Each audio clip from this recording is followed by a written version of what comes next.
ایک دفعہ میں ایک بس میں سفر کر رہا تھا۔ اس بس کے اندر ایک سانولی رنگت والی خاتون تھی جس کا تعلق کسی غریب طبقے سے تھا۔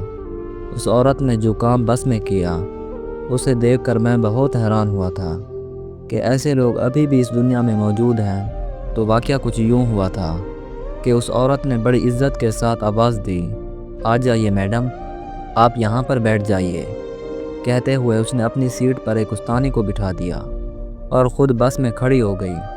"میڈم بہت بہت شکریہ، میری تو بری حالت ہو گئی تھی سچ میں"، یہ کہتے ہوئے دعائیں دینے لگی۔ اس غریب عورت کے چہرے پر ایک خوشی کی مسکان پھیل گئی۔ میں اس عورت کی طرف ہی دیکھ رہا تھا۔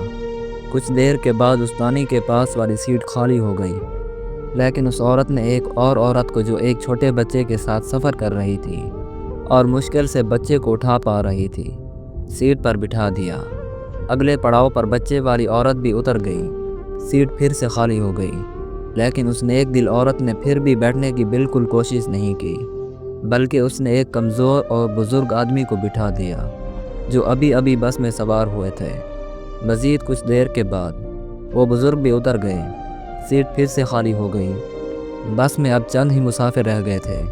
اب استانی نے اس غریب خاتون کو اپنے پاس بٹھایا اور پوچھا کہ کتنی بار سیٹ خالی ہوئی ہے، لیکن آپ لوگوں کو بٹھاتی رہیں، خود کیوں نہیں بیٹھی؟ کیا بات ہے؟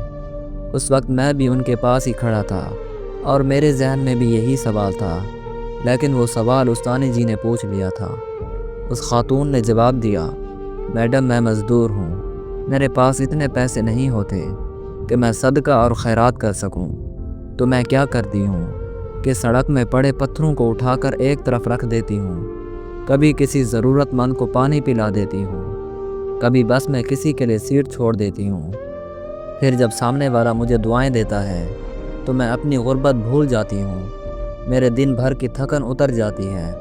اور تو اور جب میں روٹی کھانے کے لیے باہر بینچ پر بیٹھتی ہوں تو کچھ پرندے میرے قریب آ کر بیٹھ جاتے ہیں، میں روٹی کے چھوٹے چھوٹے ٹکڑے کر کے ان کے سامنے ڈال دیتی ہوں۔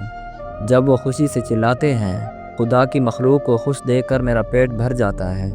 روپے پیسے نہ صحیح، سوچتی ہوں دعائیں تو مل جاتی ہیں نا مفت میں، فائدہ ہی فائدہ ہے، اور ہمیں کیا ہی لے کر جانا ہے اس دنیا سے"۔ استانی اس کی باتیں سن کر ہکی بکی رہ گئی۔ ایک ان پڑھ دکھنے والی غریب عورت اتنا بڑا سبق جو پڑھا گئی تھی۔ میں بھی اس عورت کی باتیں سن کر بہت حیران ہوا تھا کہ ہم نے تو کبھی ایسا سوچا بھی نہیں ہوگا۔ کیا آپ نے کبھی سوچا ہے؟ مجھے کمنٹ میں ضرور بتائیے گا۔